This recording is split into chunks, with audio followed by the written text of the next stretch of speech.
I'd like to introduce myself. My name is Benjamin Penny. I'm the director of the Australian Centre on China and the World. First, I'd like to acknowledge and celebrate the first Australians on whose traditional lands we meet and pay our respects to the elders of the Ngunnawal people, past and present. It's a very great pleasure to be introducing this lecture today for two reasons. First, when our centre was set up about 5 years ago, one of the rationales for doing so was to deepen and add complexity to the general understanding of China amongst members of the general public, journalists, policymakers, and others. We've often noted, those of us who've been involved with Chinese studies over time, that the level of discussion is usually fairly shallow. People have a nodding acquaintance and they do rather a lot with not so much.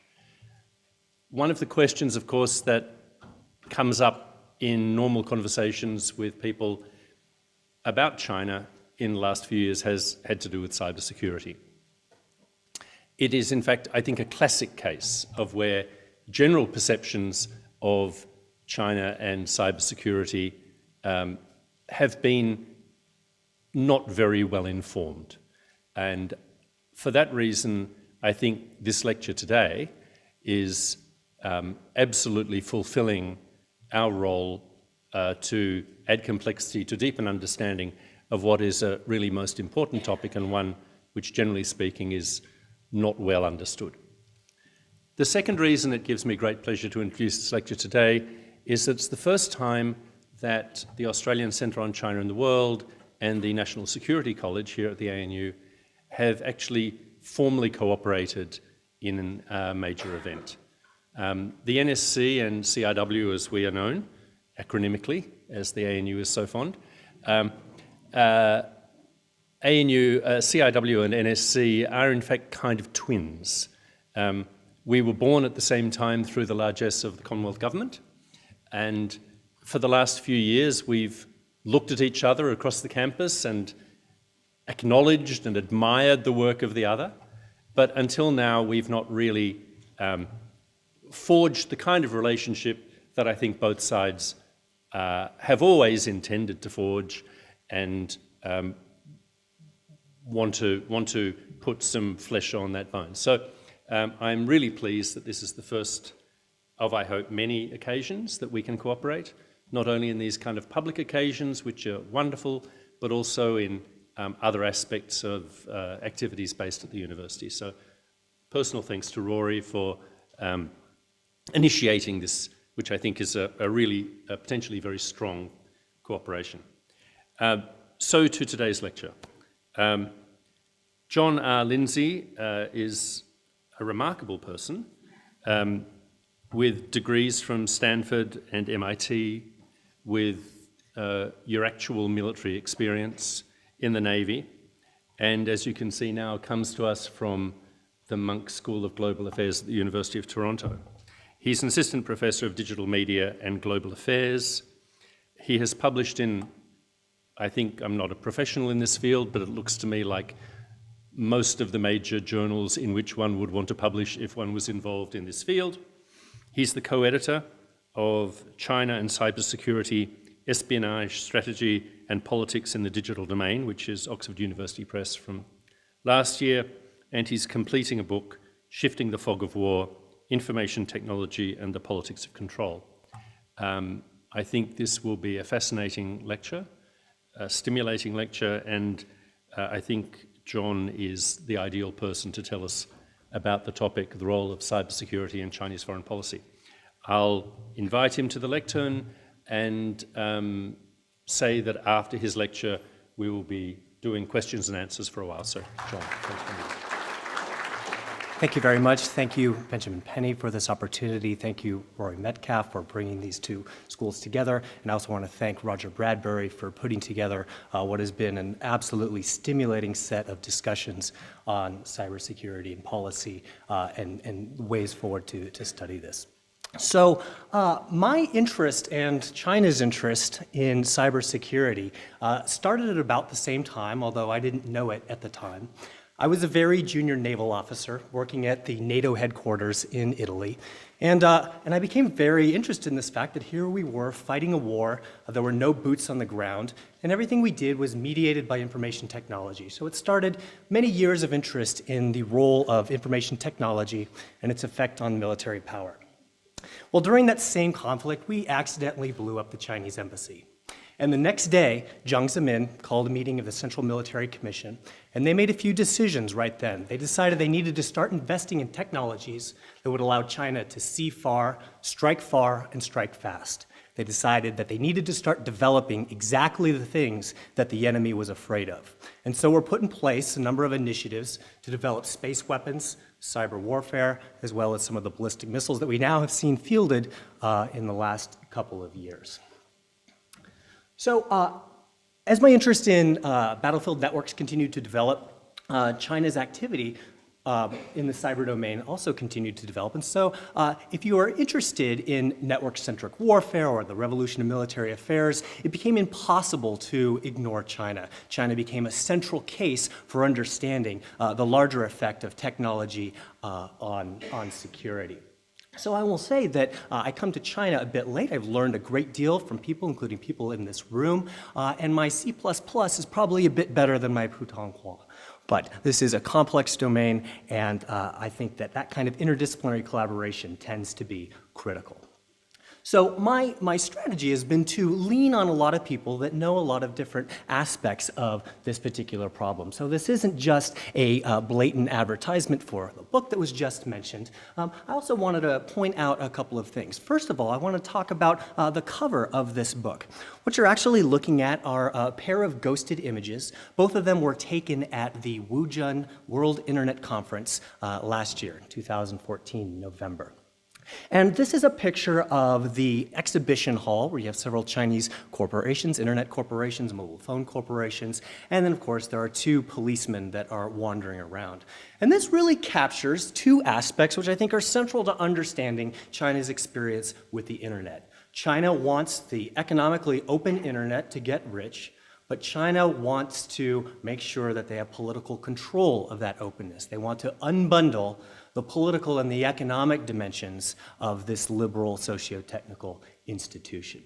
Now, this also is taking place at Wuzhen, which is sometimes described as the Venice of China. It's a lovely town with canals all over the place, but it has also been utterly emptied out. And for this particular event, there were no residents, and it was populated with people that were acting as if they lived there and acting as if they were selling things. And the place was entirely clean and bright. So this is yet another metaphor for this idea that China is taking the internet and reconstructing it in a more sanitized and attractive version. So when we think about China and cybersecurity, this really is the view from the West. And of course, we're looking at an FBI wanted poster that came out in May 2014, shortly after the US Department of Justice indicted these 5 individuals, allegedly members of the Chinese People's Liberation Army. Important to point out that this was an indictment of individuals, not an indictment of the organization, not even a direct tie explicitly to the Chinese state. It wasn't until the North Korean hack of Sony that the US actually made a tie between the explicit nation state and hacking activity. But nevertheless, these 5 were brought together, and this Department of Justice indictment focused on economic espionage against a number of companies. Now, interestingly, these same 5 individuals and the organization in Shanghai that they are associated with were first exposed a year before in a report by a private company named Mandiant. Now, Mandiant talked a little bit about, in fact, a lot about commercial espionage, but also talked a great deal about espionage against military and government targets.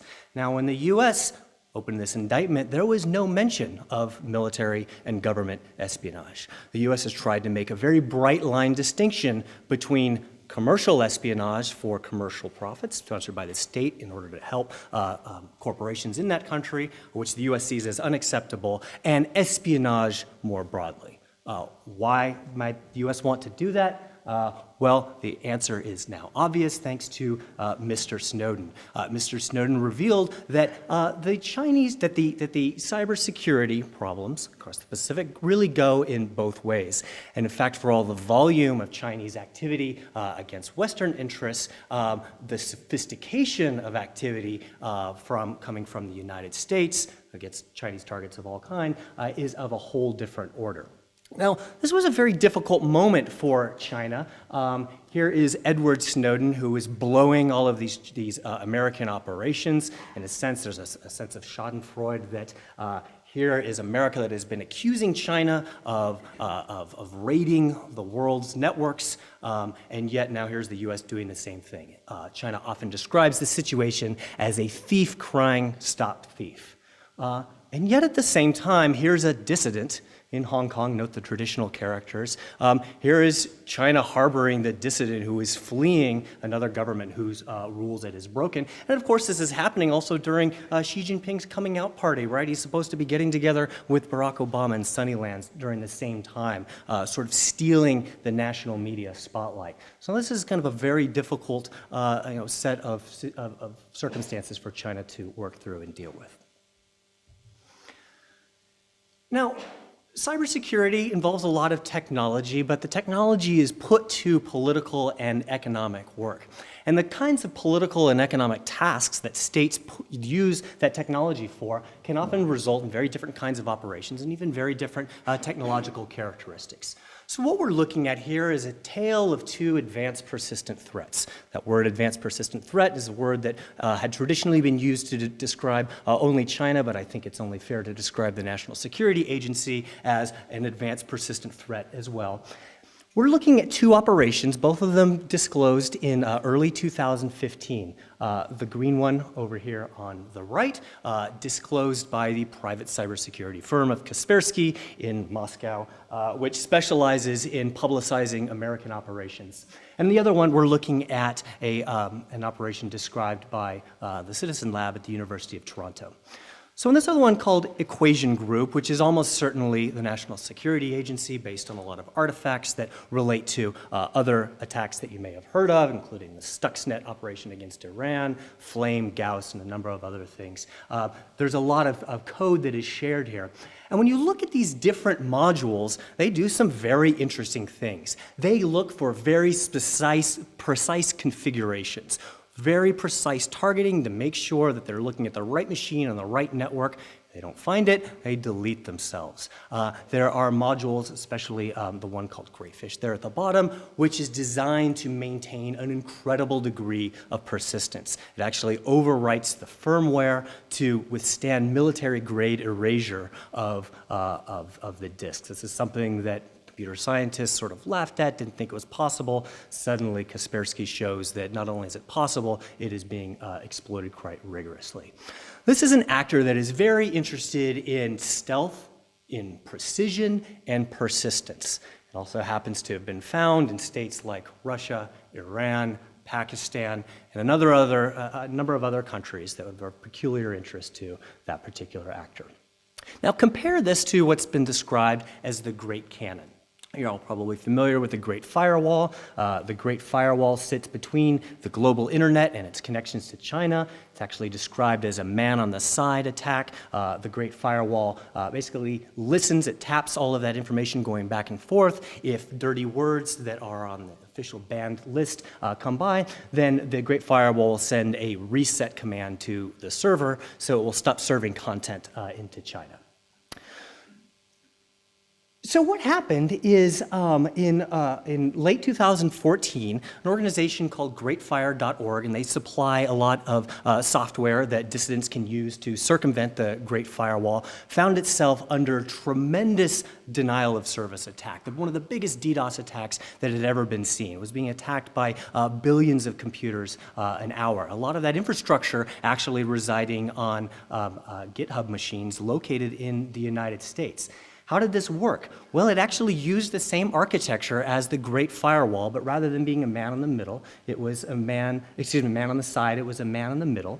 And if you were outside of China and you were making requests to a Baidu server, Now, you might not know that you're making a request to a Baidu server. Perhaps you're visiting a Taiwanese server, but there is an advertisement that's being served up from China. China was serving up these little JavaScript pieces back to your computer, and that essentially created a giant botnet that allowed all of these unwitting computers then to be enrolled in this distributed denial of service attack. In a sense, a weaponization of the internet.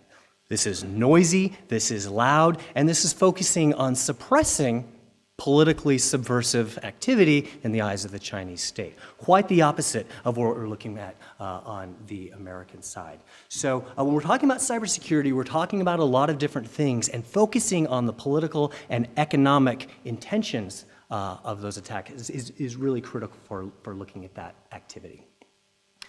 So let's transition a little bit to talking about China's overall approach to the internet.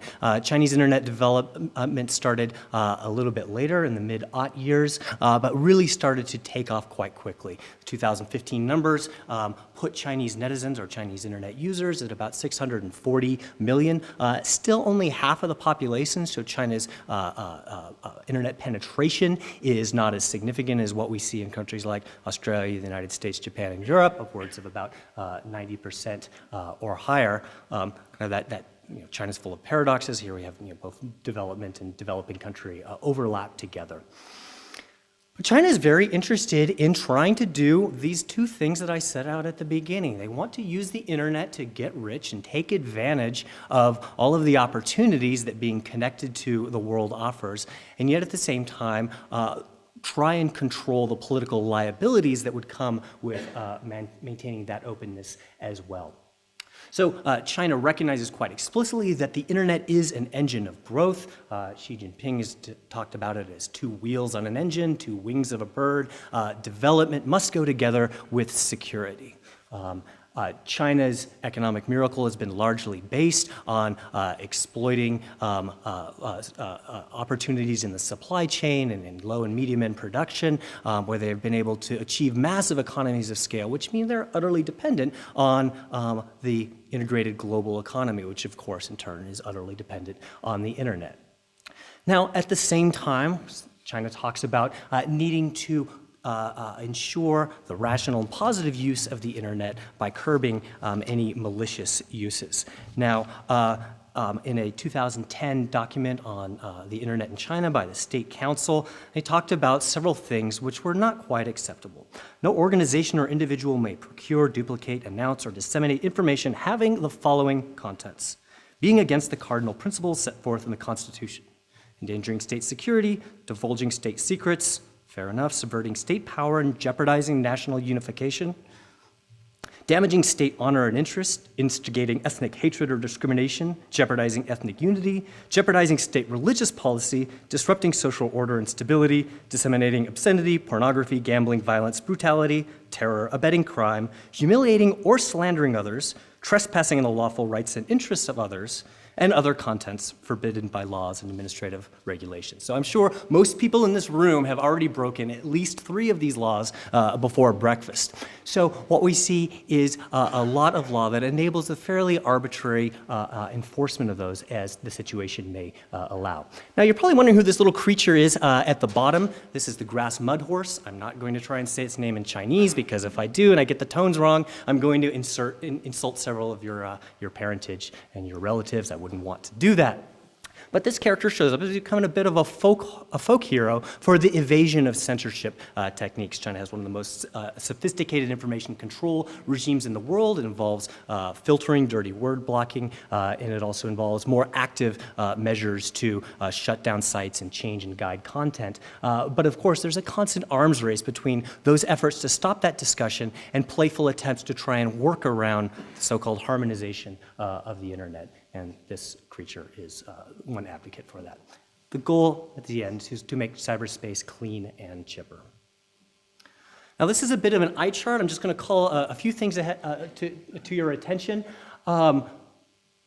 That's China's overall policy. How does China put it together? I think of China as an authoritarian system. Many scholars describe it actually as a fragmented authoritarianism. It's a big country, it's growing quickly. It's a very, very difficult place to manage. And when you ask Chinese information security professionals who manages cybersecurity in China, they'll sort of laugh at you and they'll say, Gong Bao Jidi, right? Kung Pao chicken. Now, you guys have probably enjoyed this at a Chinese restaurant. It's all chopped up, mixed together, kind of spicy, lots of nuts. That is a pun on the first character if you were to talk about the Ministry of Public Security, State Secrecy Bureau, the Party Encryption Bureau, and of course the PLA Bing Ding. Right, so here we have your Kung Pao chicken, everybody managing a slightly different part. Now, as elsewhere in the Chinese government, everything's broken into these three big silos. The PLA, of course, is the party's army, not the state army. The Chinese Communist Party policy-making organs, and then the executive implementing organs over on the state council side.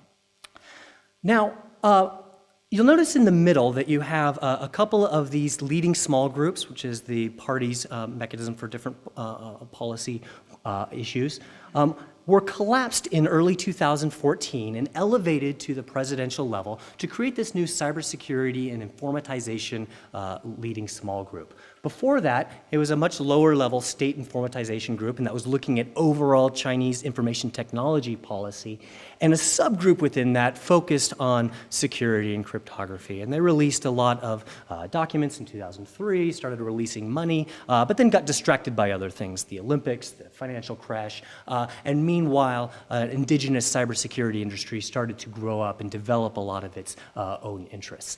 Now, that SILG, the original state informatization leading group, actually fell under the Ministry of Industry and Information Technology, very technocratic bureau that manages the internet service providers and a lot of kind of the technical infrastructure of the internet.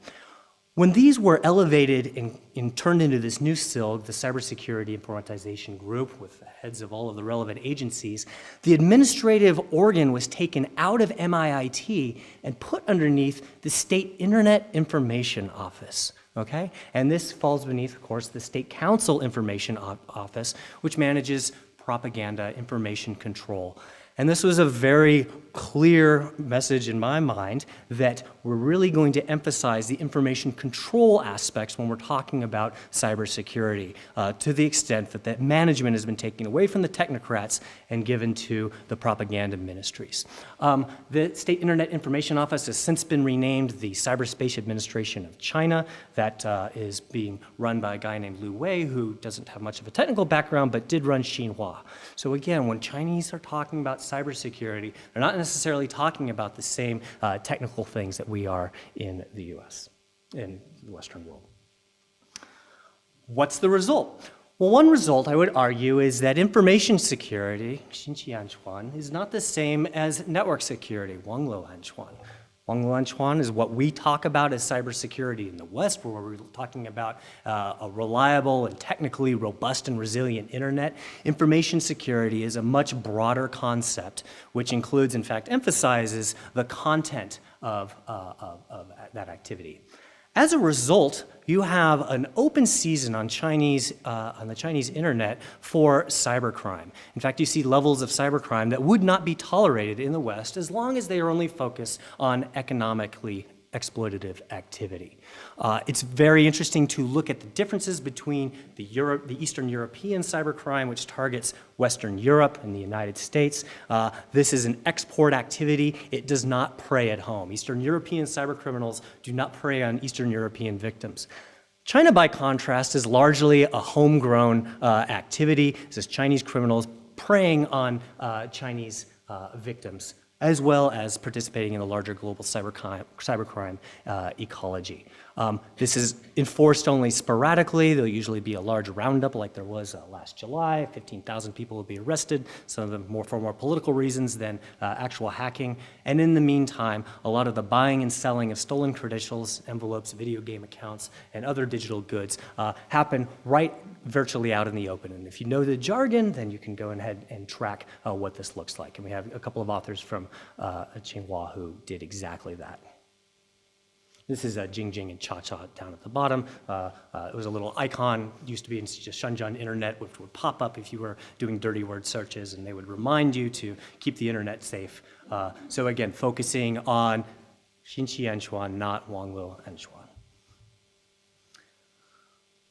Let's look at another dimension of Chinese activity, the dimension of Chinese activity that, of course, gets the most press in the West. We're looking at not a Snowden document, but yet another leaked document that was leaked to an American news agency, which is a classified picture of the NSA's tracking of targets, both commercial and government, within the United States that have been hit by Chinese advanced persistent threat actors. And as you can see, it's kind of an epidemic. The United States looks like it has measles. There are only two kinds of organizations, those that have been hacked by the Chinese and those that haven't discovered that just yet.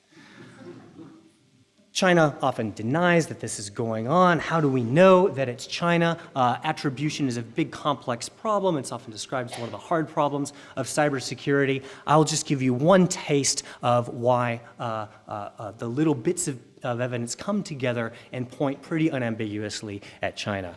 First of all, a pretty strong motive. There's a lot of targets that would be the kinds of targets that China would be interested in, focusing on the industries which have been targeted for growth, focusing on some of the civil society dissident targets we talked about, and focusing on government military targets.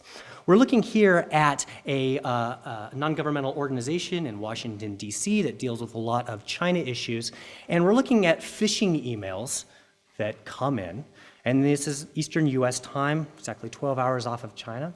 And so what you're looking at is in the morning, there's a big spike.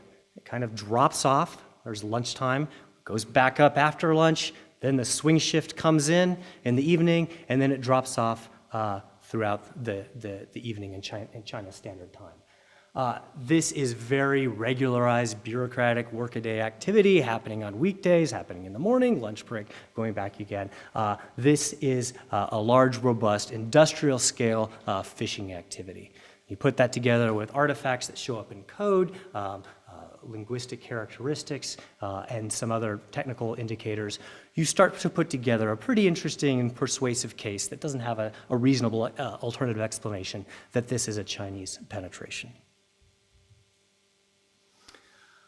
This is another bit of an eye chart, but I only want you to look at the shape of this particular curve. This is a list of open source APT penetrations that have been attributed with some confidence to China. Some of them by government organizations, most of them, however, by private cybersecurity firms. Starting in about 2004 and going to about mid-2003, I'm currently working on bringing this a little more up to date. And it's looking at targets that are exclusively government, exclusively commercial, and those that involve mixed targeting. And they're sorted in the order in which they were reported, and then the long bar goes back to the earliest known penetration that was reported there. This data is very, very noisy, very unreliable. It's hard to track activity of any kind when it happens to be self-hiding, right? No intelligence organization wants to reveal what their activity actually is. So we're seeing what is visible, and we're seeing what Western media and cybersecurity firms are willing to report. But there's some robustness check on this in that individual APT actors, like APT-1 that we talked about a little bit with the Shanghai-based organization at the beginning, actually follow a very similar pattern. Focusing first on government targets, but then broadening the aperture to include more and more commercial targeting. Really see a steepening of reporting, which is both more of a Western interest and awareness in this activity, but also a higher level of Chinese activity. But interestingly, you also start to see more and more long-term penetrations and more sophisticated penetrations rooted out as we go on. This is interesting and is tentative, I will say very tentative evidence that we are actually getting better at identifying and deflecting and penetrating and dealing with some of these penetrations. I think it's quite possible that we will look back on 2011 and 2012 as the happy time in Chinese cyber exploitation. Of course, is a reference to 1941 when German U-boats plowed the sea in the Battle of the Atlantic, and they sunk convoys with wild abandon. And it was only once the Allies cracked Enigma, figured out how to do anti-submarine warfare, started convoying up. In other words, put their counterintelligence and defensive procedures into place that the balance turned decisively against the Germans. And we're starting to see that as well as governments as well as and firms start to really up their counterintelligence game and make this a less permissive environment for Chinese threat operators. So we see a tremendous amount of activity, and people like former NSA Director General Keith Alexander have described this activity as the greatest movement, greatest transfer of wealth in history. Others have described it as this tidal wave of wealth moving from west to east. And certainly we do see a great deal of activity. But does activity translate into productivity for China? Does it translate into competitive advantage? And I would argue that China faces a number of serious obstacles in taking that illicitly gained information and translating that into something it can use. You can think of this in terms of a number of transaction costs that stand between the acquisition of information and the application in the competitive international environment. First of all, if you're bringing in terabytes of information, you need to find that needle in a haystack. This is an intelligence problem. Then you need to make sure that you get that valuable information to somebody in the government or an industry that can actually use that information. They need to be able to apply it. Maybe they need to retrofit their industrial production lines. Maybe they need to change some policy. And that policy has to have an effect back out in in commercial or military or political competition. This is a very non-trivial set of steps that need to go through, and the collection of that information, which is the only thing that we see, especially when we only focus on the technical dimension, that is only the very first step. Now, there are certainly cases, individual cases where you can look at products that have been reverse engineered and brought to market. You can look at deals which have fallen through because the Chinese knew the negotiating position of the other kind. So I don't want to say that there isn't anything to be gained here. I'm saying that we need to be a little bit skeptical. Now, again, how would you test any proposition like this? We have the same problem that we're talking about a self-hiding phenomenon, right? China will not admit that it is engaged in industrial espionage, so you certainly have a difficult time seeing how that is working. Well, what we can look is maybe for something that's kind of an analog, okay? So let's look at cases where China is bringing open source science and technology data from lots of different sources, from scientific conferences, from industry shows, from journals. China has invested a great amount of effort in setting up a network of open source analysis centers to do exactly those processes that I'm looking at. And this is looking at just open source information. This is not talking about ill-gotten information as well. Now, China, like any good government bureaucracy, likes to report its activity, and here it's reporting two different kinds of numbers. One, the expenditures of money for acquiring foreign technology information, and second, the expenditures for actually absorbing. And there's a very systematic process that different Chinese industries have described for creating indigenous information, for bringing this over, understanding, reverse engineering, disseminating it, re-innovating it. And so they track this information. And what's very interesting is as we move across the odd years into 2011, we go from most of the money being spent on getting information from outside of China to an increasing percentage of that money being spent on making sense and absorbing and applying that information. So you can think about this as China goes up the value chain, it becomes more difficult to understand and deal with and incorporate that information that you're getting from whatever source. This is a fairly robust finding for scholars of innovation who really focus on the soft or non-technical complements that must be in place in order to innovate. The institutions, the legal systems, the venture capital, the recreational opportunities, the things that make Silicon Valley tick and are very difficult to duplicate, even within the United States. Okay? So the bottom line here is China can steal text, but it has a hard time stealing the context, which is actually needed to maintain an innovative advantage.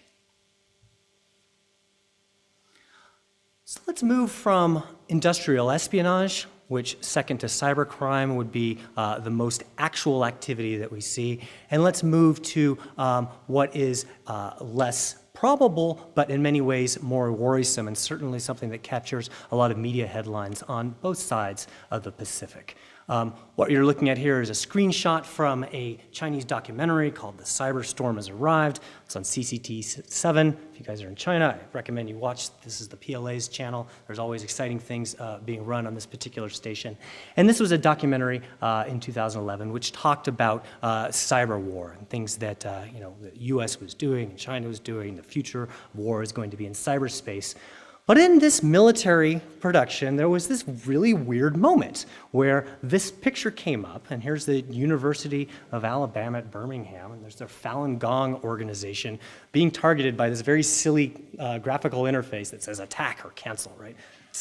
This is not an actual piece of technology clearly produced for propaganda, but isn't it interesting that even in a piece that is designed to talk about military interactions, we have a focus on information control. We have a focus on domestic security exported into the international internet.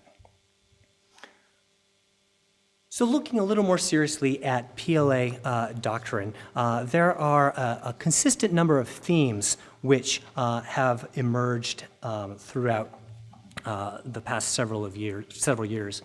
And what you're looking at here are a couple of quotes that I've pulled from the 2013 update of the Science of Military Strategy. Chinese kind of have this Soviet system of doing scientific strategy where it goes through several committees and then it's released in these various documents. This is the large overview capstone document. And the 2013 version was interesting because it put incredible emphasis with respect to the previous edition on cyberspace, space, the naval domain, and thinking about deterrence, how to pull all of these together. And here you see a couple of discussions of the central place that information warfare is going to play in that concept of operations. This was echoed in the 2015 military strategy, which Beijing released, in which the document says that the world revolution in military affairs is continuing. Space and cyberspace have become the new high grounds of conflict. It is in the information domain that wars will be fought and lost or won. And you see a couple of themes that emerge again and again. This is an asymmetric form of interaction, one of the most effective means for a weak military to fight a strong one, right? A way to try and deal with American military strengths by looking for the weak underbelly, which in this case would be command and control and logistics systems that the U.S. depends upon in order to maintain its Pacific fleet far forward. You need to have that digital tether running that. So this is an attractive asymmetric target. It's discussed as a long-range way of interacting. It may be hard for China to get military force around the world, but it can do it instantaneously through cyberspace. It's potent. The United States is so dependent upon information technology that it's a way to paralyze, but only if you move first. And this idea of moving first comes up again and again and again. There's this strong idea that you need to paralyze the other side's networks before your side is paralyzed. There's sort of this cult of the offense in the cyber domain that is very built into the way that the PLA talks about this. And then there's this very interesting quote down at the bottom, right? We need to try and get our way without winning, sort of this very Sun Tzu type concept, and we might do that by blending together civilian activity and military activity, which is fairly meaningful in the cyber domain, where you would use a lot of the same techniques for cyber espionage that you might use to infiltrate critical infrastructure. So how realistic is this? Now, first of all, I would caution you against thinking that, okay, that quote I just put up there is some interesting Chinese way of war. This is somehow Sun Tzu in the digital age. That's actually not the case. What we're looking at is a common meme that has been produced, reproduced, and rediscovered by great power militaries throughout the 20th century. So over on the far side, this gentleman is Schlieffen, Alfred Graf von Schlieffen, yes, that Schlieffen, Schlieffen of the Schlieffen Plan, not normally thought of as a theorist of information technology, but just a few years after he handed off the plan for European annihilation to Moltke the Younger, he wrote this interesting essay called On the Future of War in 1908. And it's got this passage in there where he talks about in the future, the modern Alexander will sit back in his office in a comfortable chair and have the entire battlefield spread out on a map. And there will be dirigibles sitting above the battlefield that can see everything and will be transmitting their reports via telegraph and wireless so that he can calmly direct the battle, which will then be quite decisive and advantageous. Schlieffen plan, of course, didn't work out that way. Now we fast forward and we look at the Soviets. This is Marshal Nikolai Algarkov in the mid-Cold War, looking out at some newfangled technologies that the Americans are developing through DARPA, looking at the first generation of smart weapons, later brilliant weapons, all kinds of efforts that the Americans are pursuing to try and deal with the qualitative disadvantage that they face vis-a-vis Warsaw Pact forces in Central Europe by creating all kinds of advanced technologies which will allow them to find, fix, and finish Warsaw Pact forces deep in the heart of Europe. And so he starts writing about a military technical revolution. This will be as big as Blitzkrieg. Information technology is substituting information for mass.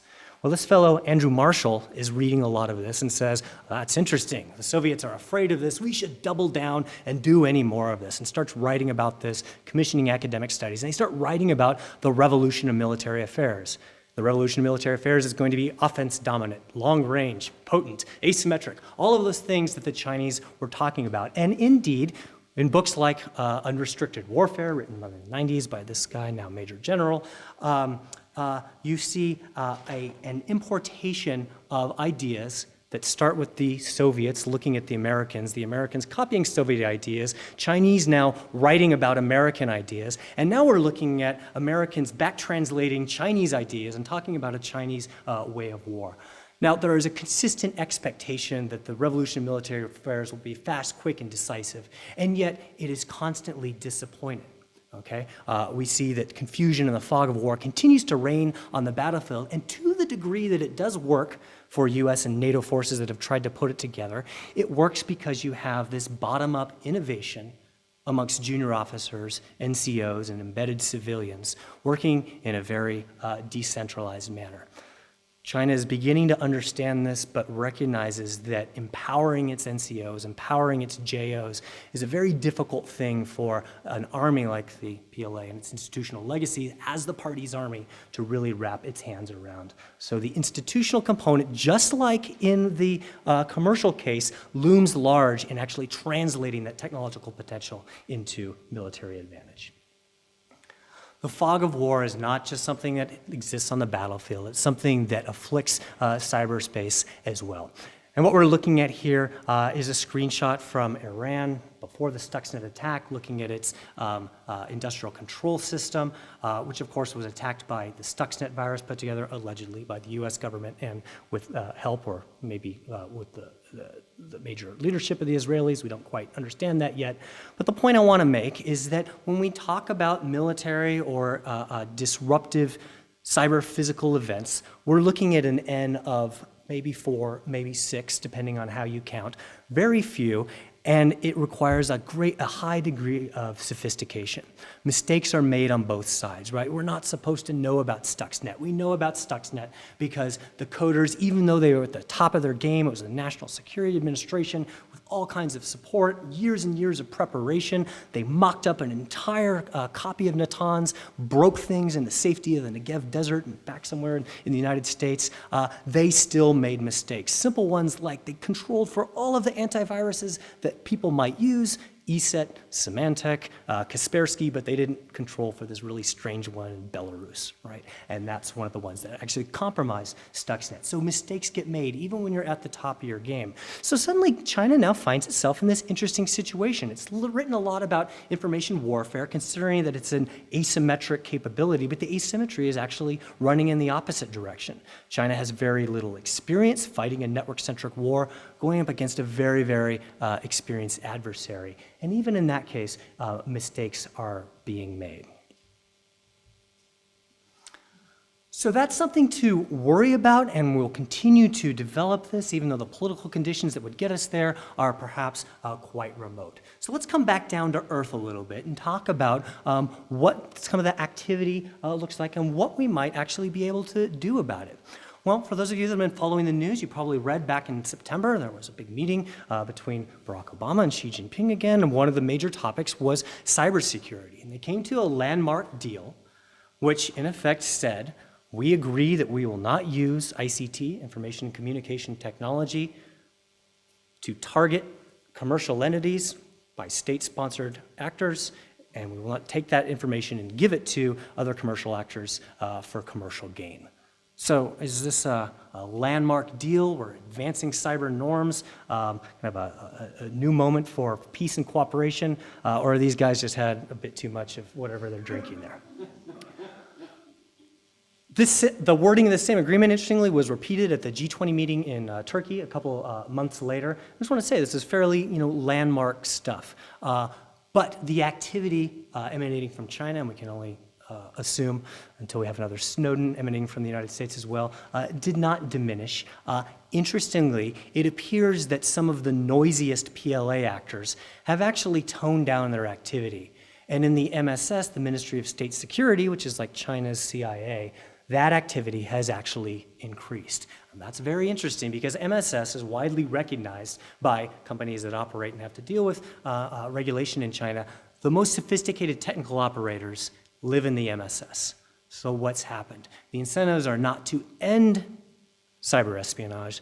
The incentives are to up your game and don't get caught. If you're going to engage in it, make sure that it's more sophisticated. Okay? There's no mechanisms for enforcement here. This is merely a gentleman's agreement. Cyber activity depends upon deception. We can expect that deception to become more and more sophisticated and enduring. So that really brings us right back to where we began. We started off in Wuzhen. We're going to end back here in Wuzhen. This is a picture of some of the canals, and we've got a couple of Chinese fishermen, and they will continue to ply the electronic canals. And within China itself, they will continue to clean it up and try and make cyberspace clean and bright. The second Wuzhen Internet Conference was held just this last year. I received an invitation. I was going to go. They wanted to review the script of my talk. I said that would be fine if I can review your attendance list, and I never heard from the inviters again. But some very similar things happen, right? So the delegates, which this time included Xi Jinping, as well as foreign ministers from Russia, from Kyrgyzstan, from Kazakhstan, talked a lot about multilateral, that is state-to-state internet sovereignty, attempts to try and create new governance mechanisms which would emphasize the sovereign control of states over their own digital networks. In a sense, saying what happens within Chinese networks stays within Chinese networks, and everybody else should agree to remain outside of it. This is a direct challenge to the legacy system, which is described as the multi-stakeholder system, a loose network of companies, civil society groups, academic scientists, as well as government representatives that have, in a collaborative, voluntary manner, put together the protocols that have built the internet and from which China has benefited tremendously. So this is all fine and well, but should we really be concerned about this? I would put to you the proposition that China has benefited tremendously from the existing multi-stakeholder system, and in many ways doesn't actually want to break the internet. The internet is too valuable. Indeed, it is essential to the continuing growth, although slightly slow, of China's economy. And that growth, of course, is essential to the legitimacy of the party. So China does not want to strangle the goose that is laying the golden eggs, right? It just wants to try and modify the way that it's organized. Now, can China credibly commit to a norm of internet sovereignty? I would also suggest that the answer is probably not. Again and again, we've seen China interested in going outside of its borders, whether it's to tamp down activity that dissidents are engaged in, whether it's to rifle through the files of reporters at the New York Times, the Wall Street Journal, because they're concerned that they may be putting embarrassing stories of China out on the open press, whether it's China's continuing interest in trying to gain some kind of illicit commercial advantage. China has a difficult time credibly committing to living up to the norm of internet sovereignty, which it is advancing. And furthermore, as China continues to invest in the globalized economy, it is also becoming more and more of a stakeholder in exactly the system that it is criticizing. So just to sum up and kind of put up for you a couple of these inequalities up here, to maybe help us make sense of cybersecurity in general and the case of China in particular. First is recognizing that the concept of cybersecurity does not mean the same thing to all countries. Information security in China emphasizes content as much as, if not more than, technical activity, and that myopic focus on political information control is not creating a secure internet. It not only allows economic criminals to function, it is a target-rich environment for foreign intelligence exploitation as well. Second, espionage is not the same as advantage. We see a great deal of activity, but that's not the same as intelligence productivity. Not only are there the transaction costs that I talked about, there's also an active adversary that is doing the same thing. China is also being penetrated. When China says that it is a victim of cyber espionage, China is not wrong. Now, the U.S. tries to make a bright line between national security targeting and commercial targeting. In practice, that can be a little bit gray, right? You can target commercial firms that are involved in the defense industry, and you can certainly hand that over. You can target commercial firms because there might be an intelligence advantage to doing so. Huawei has servers all over the world. You might want to penetrate that particular company if you wanted to have intelligence collection in any other company that was using Huawei's equipment. You might want to, if you were the US government, you might want to collect information to aid a trade delegation, which is not going to help a specific firm, but is going to help an entire industry. So there's a bit of a gray line here. And to the degree that intelligence services are either defending or aiding the competitive position of another country, it's going to create a little bit more strategic complexity in that espionage equation. Third, doctrine is not the same as capability. China writes some very aggressive military doctrine, but for the most part, even though there's a large effort at reorganization going on right now, it is still largely aspirational. China has not put in place the institutions and does not yet have the experience to make that right. And lastly, even though there's a great deal of resentment in the existing governance institutions of the internet, China is far too invested in them to actually offer a credible alternative. So I think what we can expect is a great deal of friction, but not necessarily a degradation because of the activity we were seeing in cyberspace. I actually sum up by saying that the bad news about cybersecurity, which is all over the newspapers, may perversely be good news for international relations.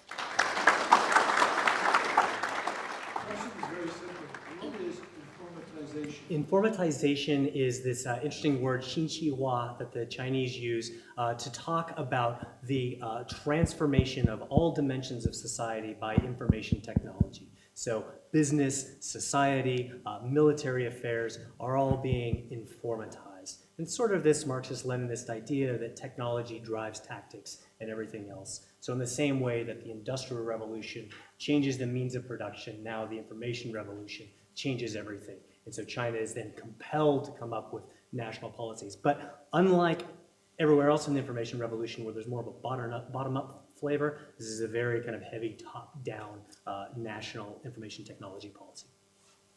Okay. Yes, gentleman over here in blue. Thanks for the great lecture.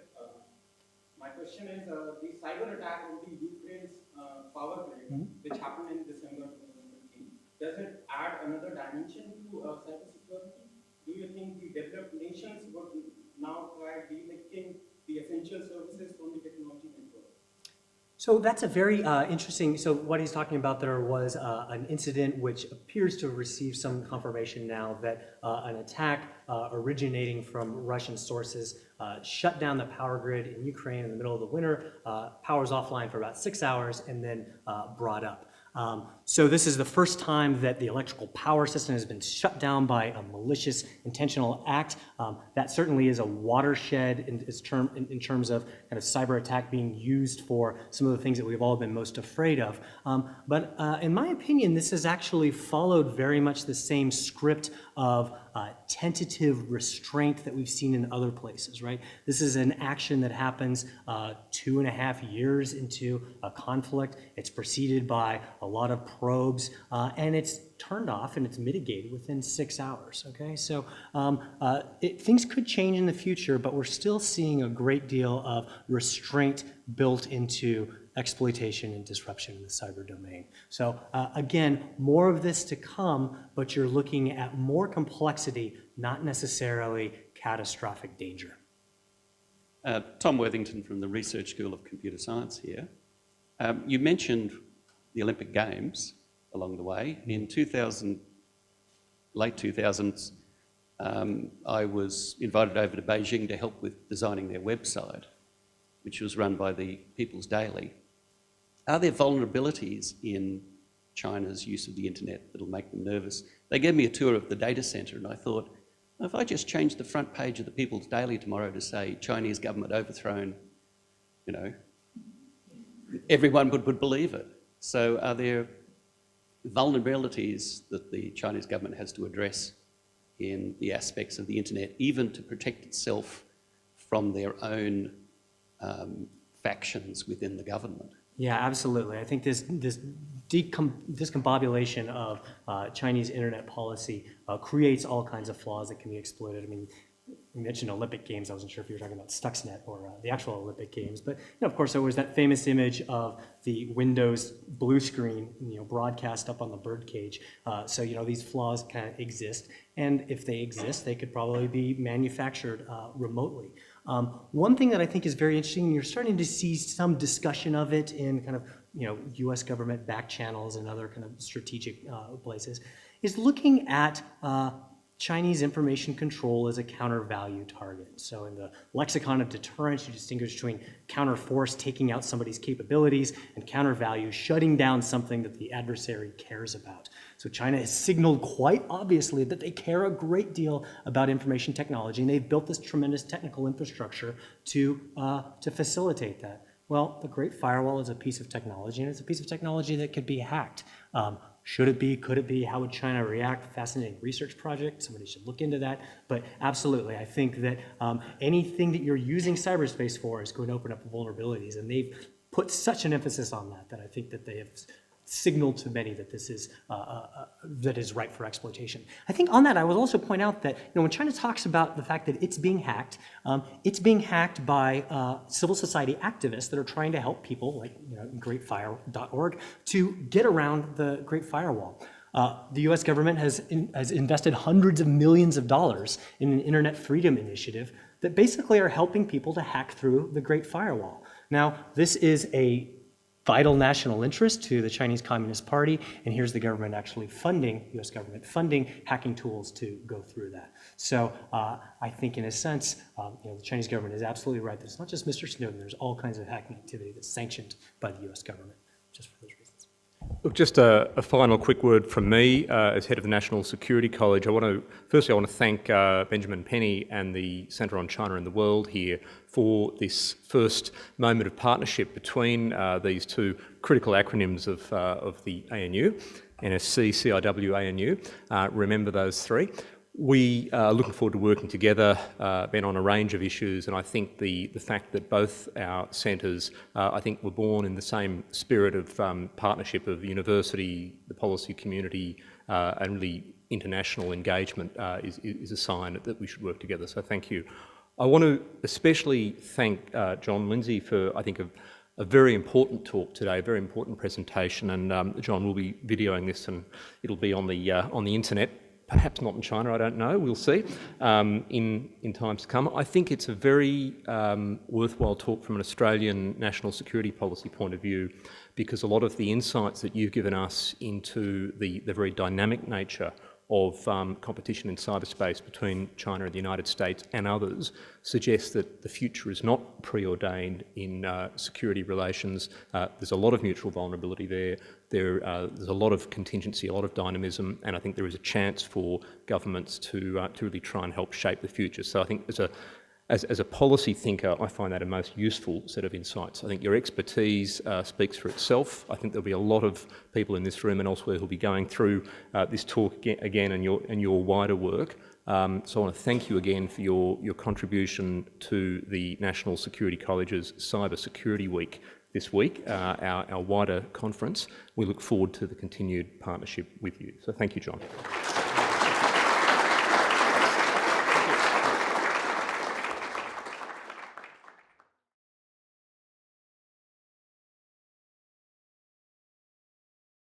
I'd like to introduce myself. My name is Benjamin Penny. I'm the director of the Australian Centre on China and the World.